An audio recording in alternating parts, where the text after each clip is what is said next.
3, 4, 5, 6, oui? OK. Bonjour. Bonjour. Je suis vraiment content d'être avec vous ce matin. Vous êtes ma famille. Alors, vous pouvez vous saluer. Prenez le temps. Tournez-vous les uns les autres. Dites-vous bonjour. Prenez le temps. Vas-y, Michel. Michel, c'est facile là, avec ta fille, Lydie. Bon, prenez le temps de vous saluer. N'oubliez pas, Tatiana est toute seule. OK? Bonjour, Olga. Bonjour, Joanne.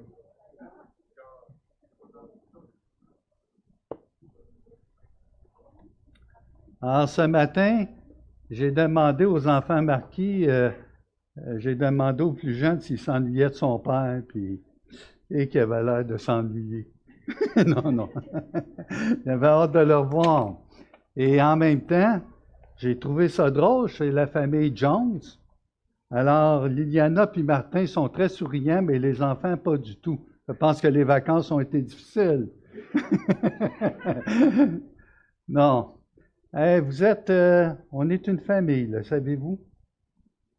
Savez-vous qu'on est une famille?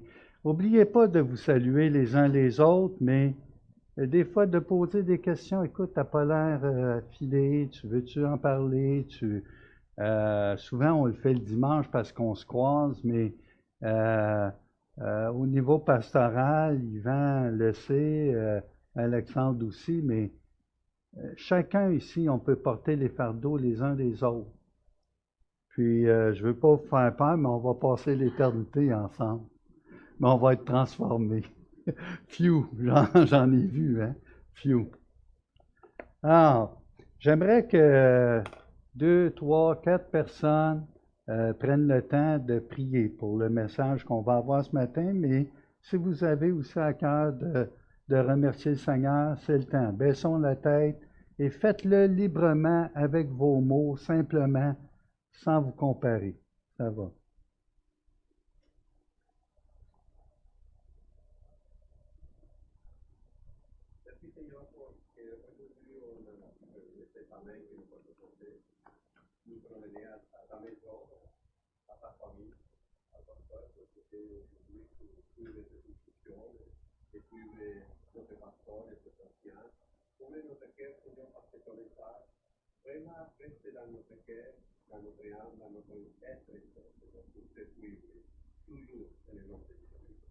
Amen.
Seigneur, nous t'aimons, nous t'adorons. Tu es la raison pour laquelle nous nous réunissons. Tu es le Dieu puissant qui prend soin de nous. Et on voudrait t'apporter ceux qui sont euh, peut-être avec nous ce matin. Souhaiter la bienvenue à tous ceux qui nous écoutent pour la première fois. On veut te prier pour Sylvie, lui dire bonjour et que notre cœur, nos pensées sont avec elle. On veut te prier pour ceux qui sont affligés ce matin et qui portent un cœur lourd devant des situations difficiles. Seigneur, tu connais toutes choses. Tu es celui qui prend plaisir à nous prendre dans ses bras et à vouloir nous combler de tes richesses. Merci pour ce privilège que nous avons d'ouvrir ta parole et donne-nous un cœur obéissant à ces principes, Seigneur, qui nous donnent la vraie liberté. Et merci par le tout-puissant nom de Jésus-Christ, notre Seigneur et Sauveur, Père. Amen. Eh bien, c'est ça. On salue ceux qui sont sur le web. Alors, gênez-vous pas, là. Si vous avez des tablettes, des cahiers, on passera au magasin à 1$. Ma femme et moi, on aime ça. On est rendu dans ce groupe d'âge-là, là, OK?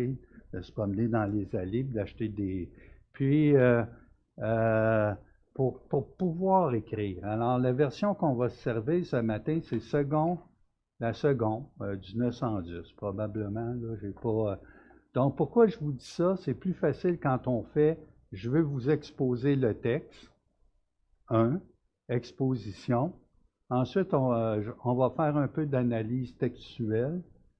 Puis ensuite, on va regarder comment ce passage, ce matin, s'applique dans nos vies. Comment ce passage, il y a 2000 ans, s'applique présentement dans nos vies. D'accord?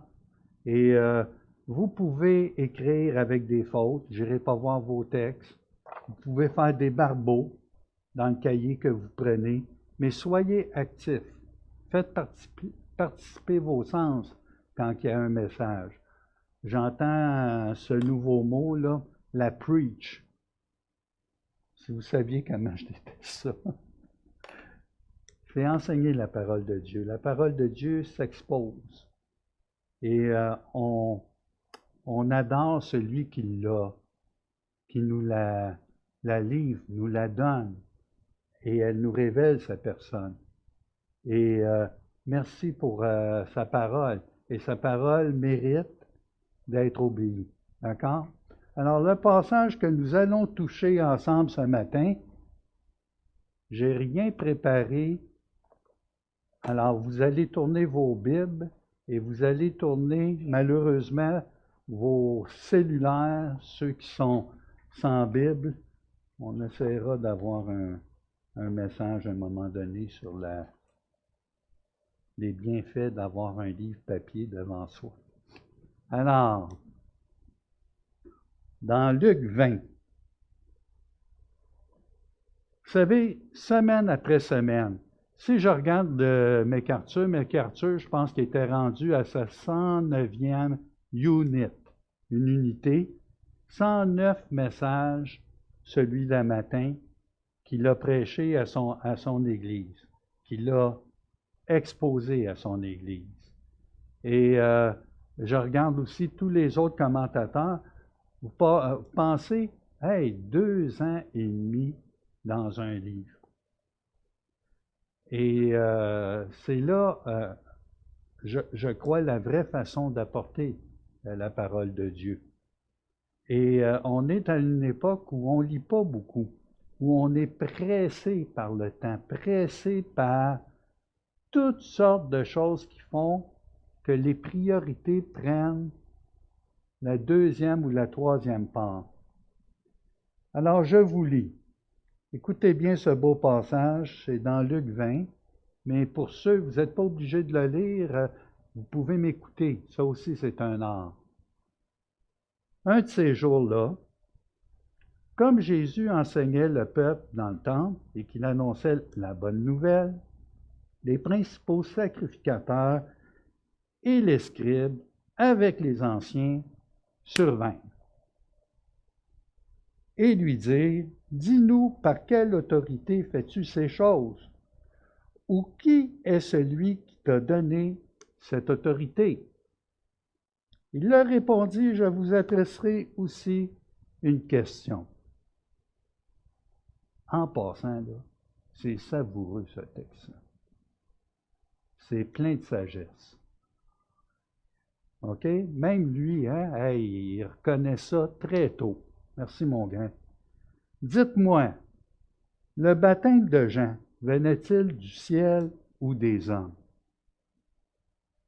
Mais, conjonction d'opposition, mais ils raisonnèrent ainsi entre eux.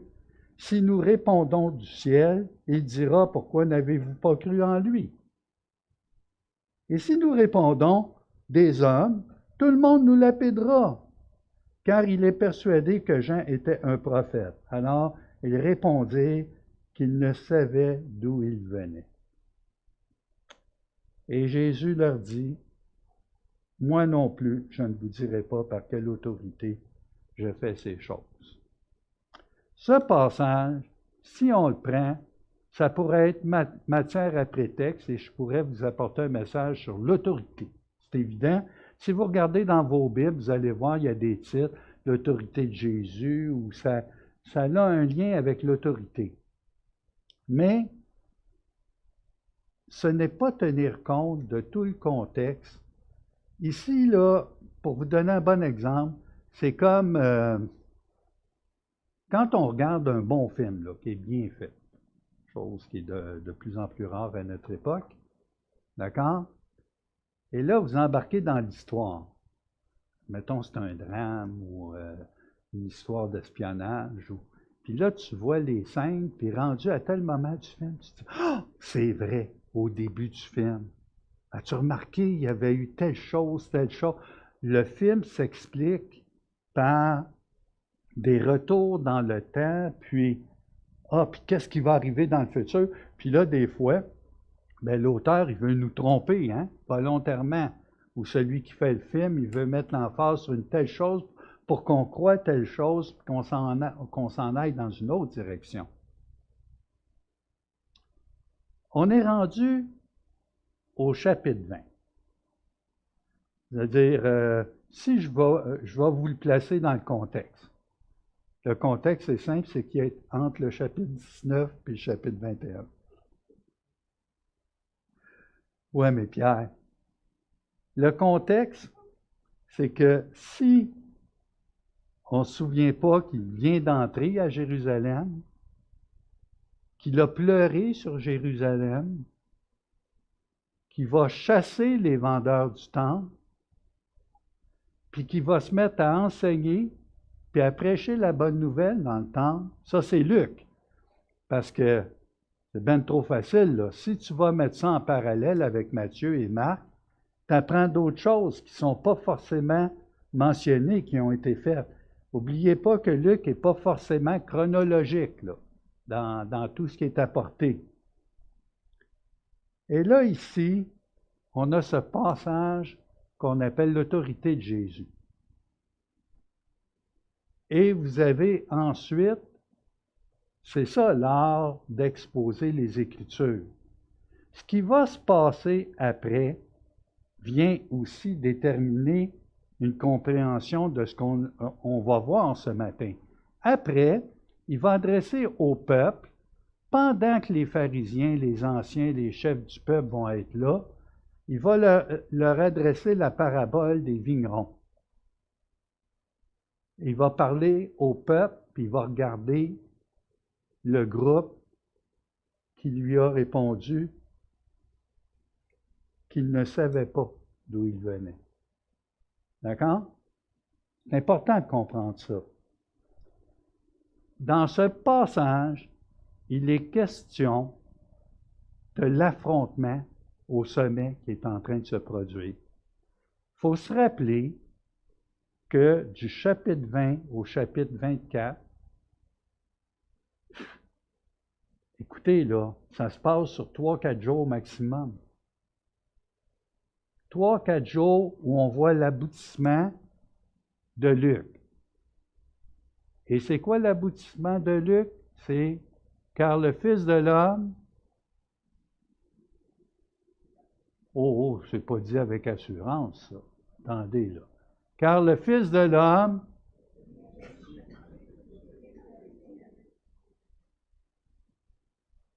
donc ça passe par là, hein? Ça doit passer par là.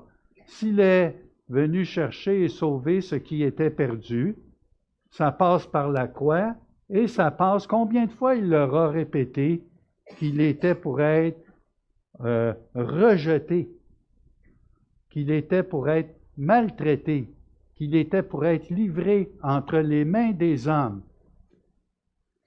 Et vous savez, en l'espace d'une journée et demie, on est capable de revirer une foule bout pour bout.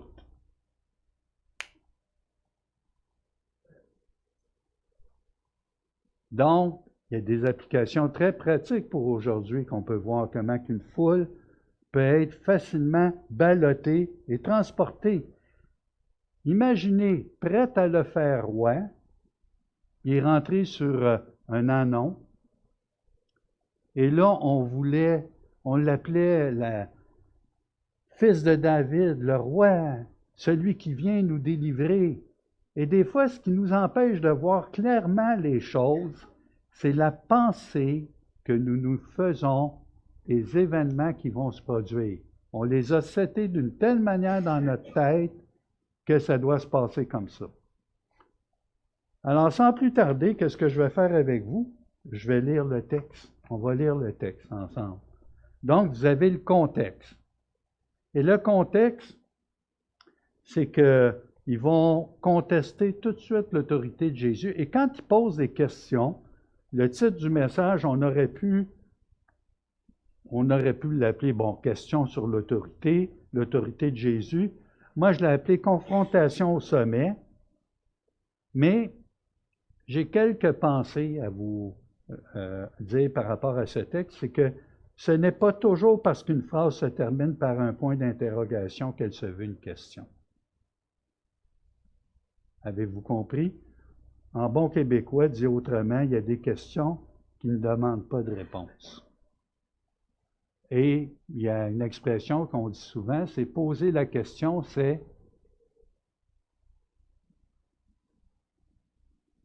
exactement ça qui se passe ici dans le texte. Ce n'est pas plus compliqué que ça. Et croyez-vous que cette délégation est intéressée d'entendre ce que Jésus a à dire en tant qu'enseignement? Je vois Louise, là. OK? Gênez-vous pas, là. Vivez vos émotions dans le message. D'accord?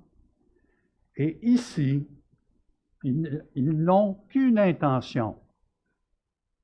Qu'est-ce qui s'est passé la veille? Qu'est-ce qui s'est passé la veille de cet événement-là? Oui. Alors, voyez-vous que c'est extrêmement important de comprendre l'ordre des choses. Et pensez ici qu'on est en quête de savoir ou d'entendre ce que va dire Jésus. Ce n'est pas tenir compte de tout ce qui s'est passé dans le contexte. Hein? OK? Puis on recule comme un film. Je vous ai dit là qu'on regarderait bien, bien vite, on recule. On recule jusqu'au baptême de Jean-Baptiste, le baptême de repentance. Et là, on revoit tout l'évangile de Luc en un coup. N'oubliez pas que c'est un livre qu'on lit, un évangile. On arrive, nous, dimanche après dimanche, on présente les sections, on est habitué dans notre culture à une prédication, mais dans le fond, on présente un livre. L'autorité, le pouvoir, on va apprendre que c'est une chose qui se partage très difficilement. Le plus grand paradoxe, ou le contraire de ce passage, c'est de demander à celui qui est notre Créateur. Alors, notre Créateur possède quoi? L'autorité. Hein? De qui et par qui il a reçu un tel droit, privilège et le pouvoir de l'exercer. Regardez ce passage-là. Vous savez, on a une époque où méditer les Écritures, on sait qu'on doit, on a ce désir, mais que c'est difficile à faire. C'est difficile de prendre et de s'arrêter. Et ici, c'est comme le vase qui demanderait au potier, non, j'aime pas la couleur dont tu m'as faite, puis j'aime pas Non, non, c'est exactement ça ici. Savez-vous qui vous donne l'autorité sur vos vies, sur nos vies? Pensez à ça 2 instants. Chaque fois que nous péchons ou que nous choisissons de faire les choses à notre façon, nous prenons quoi? Autorité. Qui vous donne cette autorité? Ah! Tu réfléchis à ça, là, tu te dis, oh, attends, là, c'est profond, là, je suis pas sûr que je veux rentrer là-dedans dimanche, là. Moi, je venais ici pour avoir une petite consolation, ça a été difficile, puis j'apprends des choses sur l'autorité, puis ça... Donc, chaque fois que je décide de faire à ma tête, je décide que je suis l'autorité. Chaque fois. Donc, c'est pas seulement... Voyez-vous que c'est plus que la question de conflit d'autorité là, avec les... Ça va nous interpeller beaucoup. Alors, je mélange, j'aurais compris que je mélange déjà des applications. D'accord? Les gens ici, le groupe est représentatif quand on parle des anciens, quand on parle des sacrificateurs, quand on parle des scribes. C'est une représentation, une délégation envoyée en toute urgence pour lui dire empêchez-le de parler, puis fermez-y la trappe. Oh, Pierre, c'est quand même un peu direct, là. Non, non, il faut y fermer la boîte, là. Puis il vient nous insulter dans le temple. Ben oui, mais le temple, là, c'était lui. Imagine-toi l'aveuglement que tu as, tu es le représentant religieux et tu veux lui faire fermer la bouche, tu veux l'empêcher de prêcher la bonne nouvelle, c'est ce que Jésus fait, prêcher la bonne nouvelle, l'Évangile, et apporter les enseignements. Et là, tu as une gang qui ont l'autorité. L'autorité déléguée par qui? L'autorité déléguée, par les Romains en premier. Donc, le Sanhédrin, c'est une représentation du Sanhédrin qu'on a ici. Ce petit groupe représente et est constitué de tous ceux qui constituaient le Sanhédrin. Le Sanhédrin de Jérusalem avait 71 personnes. Et on choisissait parmi les scribes, parmi les pharisiens, parmi les sacrificateurs, les gens par imposition des mains. Alors, c'est pas qui veut qui rentrait dans le Sanhédrin. Lorsqu'on parle de Sanhédrin dans les autres petites villes, c'est plus restreint. C'est à peu près 23 le nombre, je crois. Mais ici, ils se sont rassemblés. C'est pas dur d'imaginer la scène. Jésus est rentré dans le temple. Et vous savez que ce n'était pas la première fois qu'il faisait ça?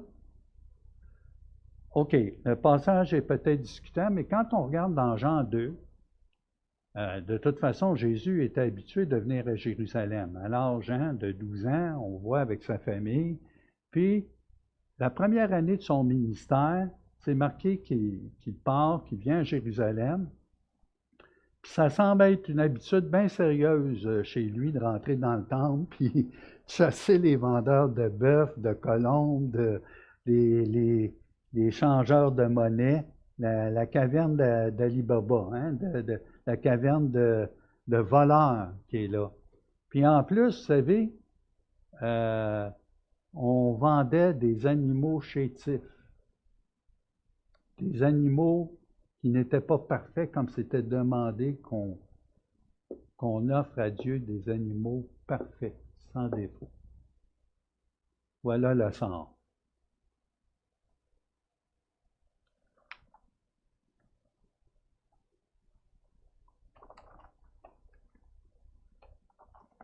Alors, je vous explique très rapidement. En passant, dans un des livres qu'on lit, qu'on va apprendre à lire, faire des disciples, je me permets de lire cette phrase qu'on a aussi lue à un groupe de leadership qu'on réunit une fois de temps en temps, les mardis. Et ça dit, l'autorité semble avantageuse seulement aux yeux de quelqu'un qui ne l'a pas. Vous avez bien compris?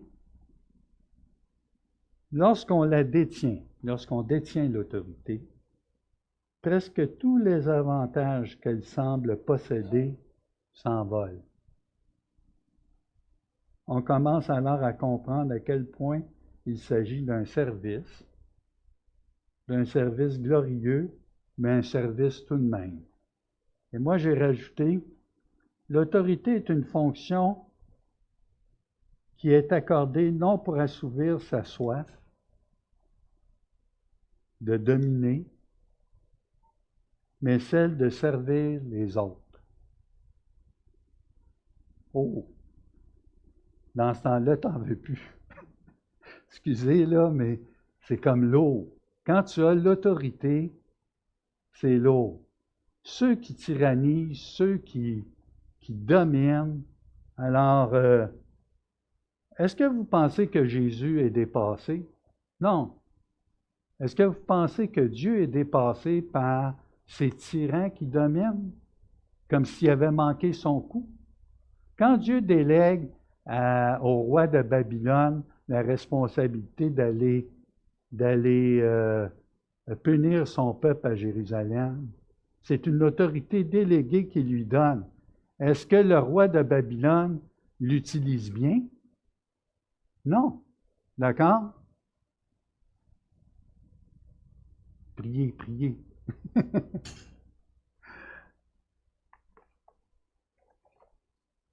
Vous savez, le seul que vous désirez voir exercer l'autorité, en réalité, c'est Dieu.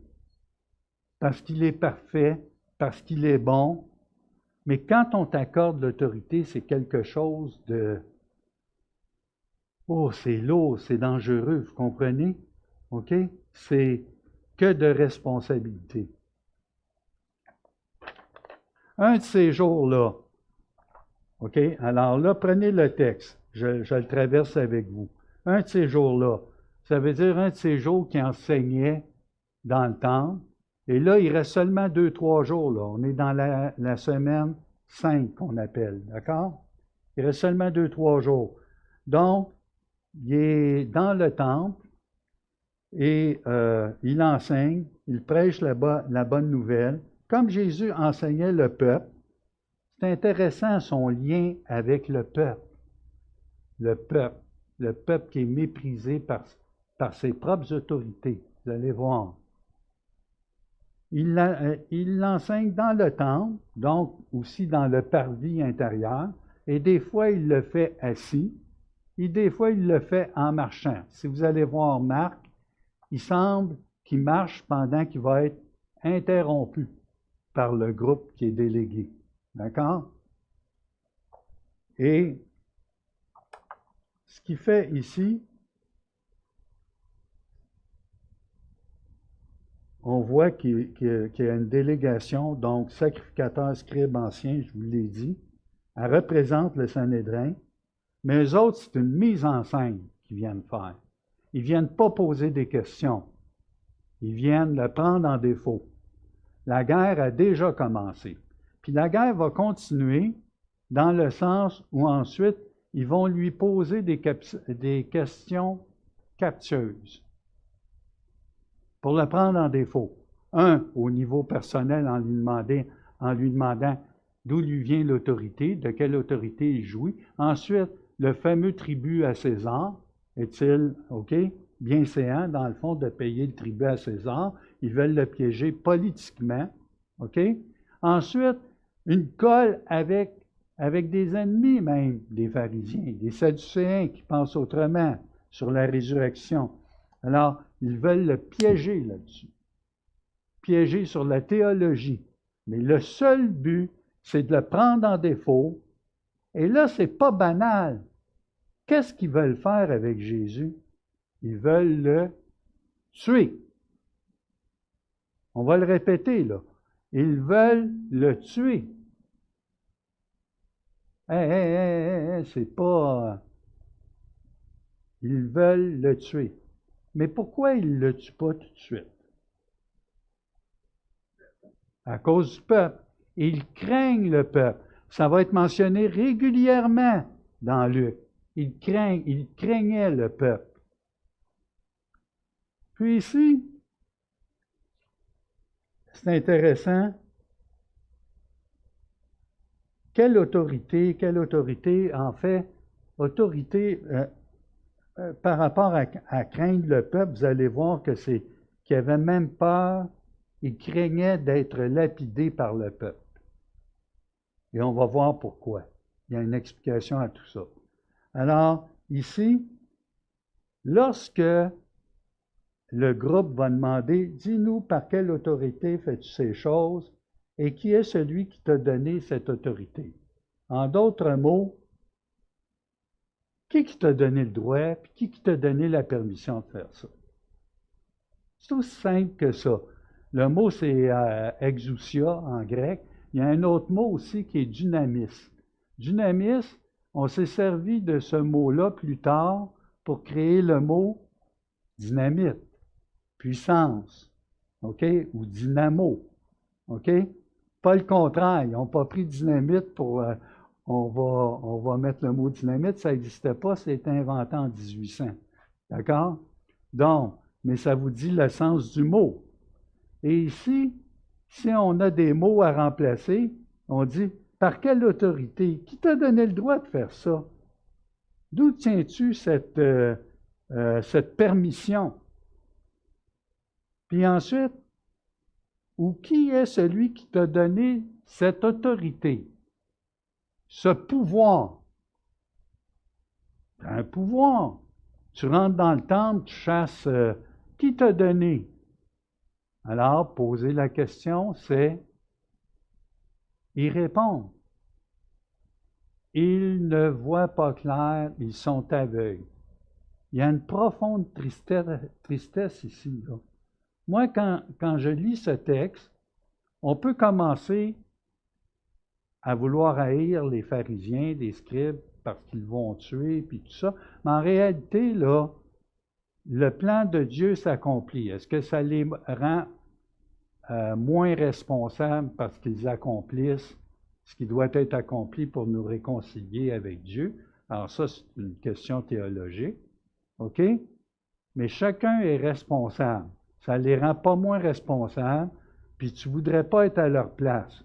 Puis là, quand tu es tout seul, puis tu médites les Écritures, tu dis, moi, qu'est-ce que j'aurais fait? Est-ce que je m'aurais joint au peuple? Est-ce que j'aurais viré? Ah ben là, Pierre, t'es rendu trop loin, là. On n'est pas à cette époque. Non, non. Prenons le temps, lisons les Écritures d'une manière simple, mais qui nous interpelle.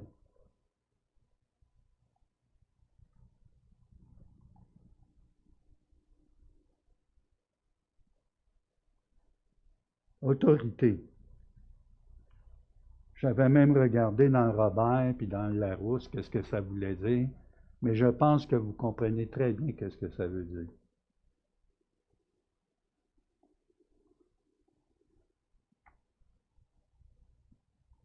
Jésus montre énormément de sagesse. Il leur répondit, je vous adresserai aussi une question. Quand il leur pose, quand le groupe veut piéger Jésus, il va leur poser par une question. Il leur répond par une question, mais les commentateurs vont dire, ouais, mais c'était l'art dans ce temps-là, chez les Juifs, c'était la rhétorique, on posait d'autres questions. Donc, une question entraînait une autre question, tout ça. Mais c'est plus que ça ici. Jésus, tout en sachant leur hostilité à son égard et le fait qu'éventuellement ils le feront mourir, il leur offre la possibilité à nouveau de se repentir. Ça, c'est le sauveur que nous avons. Il sait exactement que ces gens-là vont le faire mourir. Il sait exactement ce qui va se passer avec le peuple. Il continue à enseigner le peuple et à prêcher l'Évangile tout en sachant qu'est-ce qui va se passer dans 24, 36 heures. Avez-vous pensé à ça? Il ne se laisse pas perturber, le plan est annoncé. Et c'est marqué aussi que Christ, au temps marqué, est mort pour des impies. Donc, il y a un moment où les choses doivent se faire, et ça va se faire seulement après que la Sainte Seine soit instituée, après qu'il ait prié dans le jardin de Gethsémani. Donc, il y a toute une séquence, comprenez? Il faut comprendre le lien. Quand il pose la question, dites-moi, ça c'est la question qu'il va leur dire, le baptême de Jean venait-il du ciel ou des hommes? On va mettre ça simple. Venait-il du ciel, c'est une façon de dire, venait-il de Dieu? Et venait-il des hommes? Ben, de la religion, de la tradition, ce que les hommes ont inventé. C'est exactement ce que ça veut dire. Puis là, regardez. Il me semble que tu as un dernier appel où tu te fais poser ça, puis tu te dis, coudonc, il a fait une série de miracles. T'écoutes, tu regardes cet homme-là, puis là, si tu réfléchis, tu te dis, comment ça se fait? Ils ne sont pas capables de voir. Le temple, là, c'était lui. Il rentre dans le temple, il prêche la bonne nouvelle, il enseigne, il fait une série de miracles. C'est lui le roi qu'on doit. Puis là, incapable de discerner le roi parce que tu l'attends d'une certaine façon. Moi, je peux vous dire, c'était pas le Messie qui attendait, mais pour employer une expression du monde, bonne chance pour trouver le Messie que tu as besoin parce que tu ne le trouveras jamais. Puis le Messie ici, c'est très simple. Nous sommes le Messie. Nous sommes Dieu. Nous sommes l'autorité. Alors, on n'a pas besoin que quelqu'un vienne. Puis là, tu dis que tu sers Dieu dans un système qui attend Dieu, qui attend un Messie.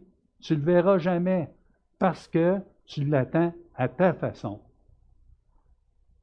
Quand les disciples plus tard vont s'asseoir au haut de la montagne pour regarder le temple, on fait penser un peu à ça, nous les chrétiens, par rapport à la position eschatologique qu'on adopte.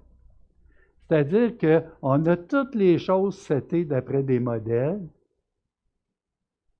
puis là, on est incapable de voir ce que Dieu nous dit vraiment. Parce que nos lunettes, nos modèles parlent trop fort. Ici, on s'attend à un Dieu libérateur, un Messie libérateur, incapable de voir qu'il vient libérer notre âme du péché, incapable de voir la repentance qui a été prêchée dès le début par Jean-Baptiste et qu'il va traiter cette race qui vient en grand nombre de race de vipères. Qui vous a appris à fuir la colère à venir? Et là, on peut dire, ouais, mais là, il parlait, c'est vrai qu'effectivement, c'était pas mal plus pour les pharisiens, les scribes et les principaux, mais le peuple aussi. Pourquoi fais-tu les choses? Il n'y a pas d'homme et de femme qui ne doit se convertir. Si vous, puis là, ils se sont mis à raisonner. Hein? On va terminer avec ça. Mais, conjonction d'opposition. Ils raisonnèrent ainsi entre eux. Ça c'est malheureux. T'as une petite gang, là, je ne sais pas combien qui étaient, ils sont venus l'interrompre dans le temple pendant qu'il marchait. Puis là, attends une minute. Et ça avait l'air de quoi? Des enfants. Ils ont été chuchotés entre eux.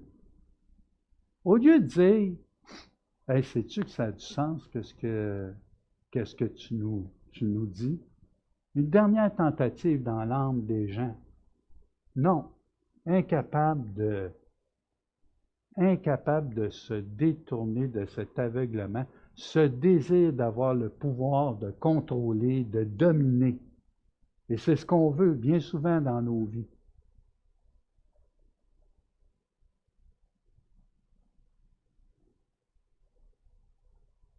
Un cœur endurci par le péché, ils sont mis en gang, puis là, ils raisonnèrent ainsi entre eux. Si nous répondons du ciel, il dira, pourquoi n'avez-vous pas cru en lui? Alors, puis si tu aurais cru en lui, qu'est-ce que tu aurais fait? Bien, tu t'aurais repenti, puis le message aurait été accepté. Alors, depuis quand ça dure, vous pensez, le conflit? Le conflit est là depuis le début, parce qu'il n'y a jamais eu intention de se soumettre. Ça a été en grandissant, malgré les miracles, malgré les puissances, malgré le pouvoir que Jésus a de guérir, le pouvoir qu'il a sur les démons, le pouvoir qu'il a je regardais, c'était intéressant de voir ce que MacArthur dit.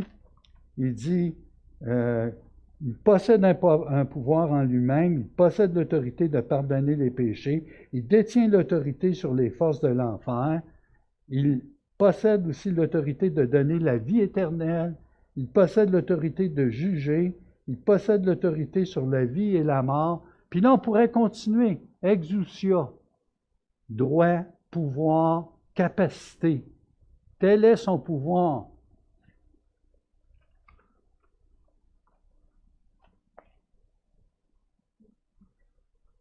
Fait que si on répond du ciel, on répond de Dieu, on est mal pris parce qu'on ne l'a pas écouté. Mais ça, c'est grave. À un moment donné, quand tu as la vérité devant toi, tu es peut-être tout confus, tu es peut-être... Mais là, je me suis trompé. C'est dur, hein? Mais non, je suis vraiment dans le champ. On dirait qu'il faut que tu sois pressé à bout pour le faire.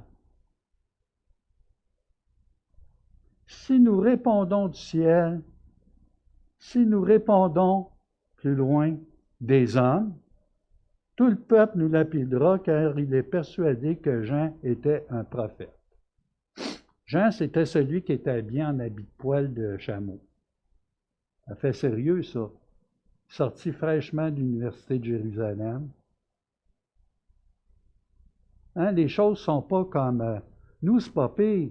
On a choisi Yvan, moi, en fait, le conseil aussi, le groupe, on a choisi un pasteur avec un doctorat. Fait que ça passe mieux. OK? Non, vous comprenez. Il y a un homme avec un vêtement de poêle qui mange des sauterelles. Ça rime en crime. OK? Est-ce qu'il faisait sérieux? Puis il vient prêcher le baptême de repentance. Il vient préparer le chemin du roi. Puis Jésus, lui, y a-tu marché à l'école de Gamaliel? Y a-tu suivi les pas avec le Sanhédrin pour devenir un enseignant? Non. Tout l'antitype de la société. Mais le peuple, le bas peuple, vont lapider le groupe, anciens sacrificateurs, tout ça, parce qu'ils prennent Jean-Baptiste pour qui? Un prophète. Est-ce qu'il est un prophète? Il est un prophète.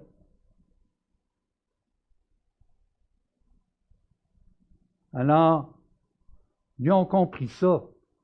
Puis vous allez comprendre pourquoi on l'a livré de nuit, plus tard. Hein? OK?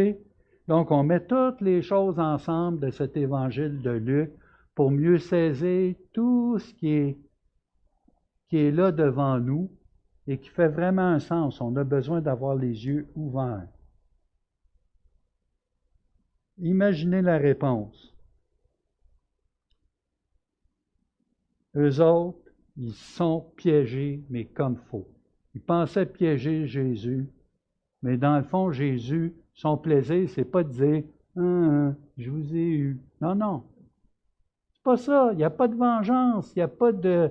Il n'y a pas de, de méchanceté avec Jésus. Jusqu'à la fin, il va vouloir sauver ses tueurs, ses bourreaux.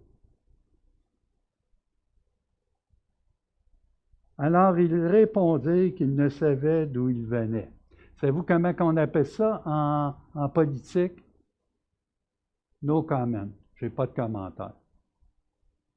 C'est exactement ça, la langue de bois. Je n'ai pas de commentaire. J'ai rien à dire, je ne le sais pas. Là, ça fait triste, hein? Ça fait cheap, hein? Ça fait, oh, il mérite juste ça, c'est une gang de... Non, non. Jésus va au-delà et il veut la grâce, le meilleur pour eux. Et Jésus leur dit, moi non plus, je ne vous dirai pas par quelle autorité je fais ces choses. Ça, c'est très profond. Vous avez l'autorité suprême devant vous. Vous avez cette incapacité de me voir, de me discerner. C'est une chose aussi qu'on a à composer avec. Comment ça se fait avec tant de miracles, tant de choses évidentes que Jésus a faites? Comment ça se fait qu'un cœur peut être encore comme voilé? Et le plan de Dieu s'accomplit et le plan de Dieu s'accomplit parce que Jésus sera crucifié sur la croix et nous permettra d'être réconciliés avec le Père, avec Dieu lui-même. Mais chaque homme sera responsable de ce qu'il aura fait. Pas toujours facile à concilier.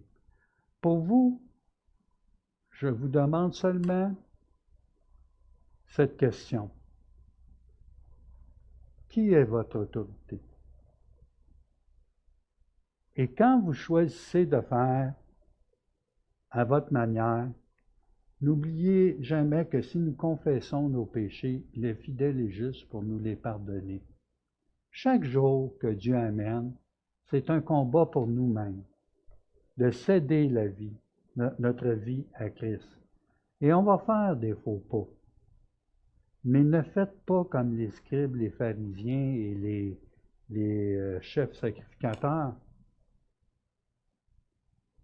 Laissez votre cœur attendrir par Dieu. Et là, on peut dire, ah, j'ai le salut éternel, je peux faire ce que... Non, non, ne faites pas de la grâce un moyen de vivre dans le péché. Confessez vos péchés, relevez-vous, avouez, soumettez-vous à l'autorité de Christ. Et quand vous voyez le psaume 2 ou le psaume 110, et